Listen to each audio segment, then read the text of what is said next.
the horror of this kind of world is that rumor gets out. Hey, I hear so on and so forth is in trouble. And all of a sudden, people would pull away without anything have happened. But nobody wanted to be associated with anyone who was potentially going to be blacklisted. I remember when my contract was up at CBS, and I had to make a decision about whether I wanted to go freelance or not. Because obviously freelancing, money would be much better. I'd get my pick of much better shows because a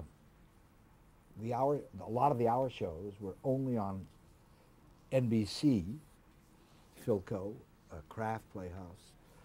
Those were NBC shows. And so I remember going up to see David with my agent at the time.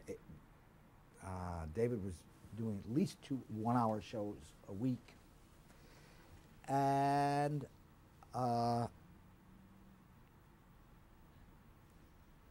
we talked, and I said, yeah, I'd like to do some shows. And for some reason, the agent and David started talking about money right then and there. Usually that is done outside of the client's hearings, but not this time.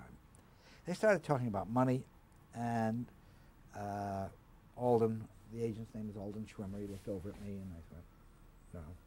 And we got up and started to leave, and I was at the doorway, and David stopped me.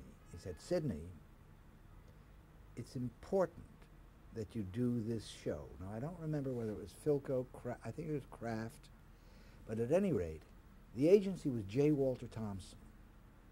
And if you worked for J. Walter Thompson because of whoever was running a J. Walter Thompson at that time, you were cleared. It was as good as if you had testified before HUAC. They were the most right-wing agency, and they amounted to clearance. And that's what David meant, and I never forgave him for that, because he was trying to beat me down on the money, because word had obviously gotten out that I was iffy.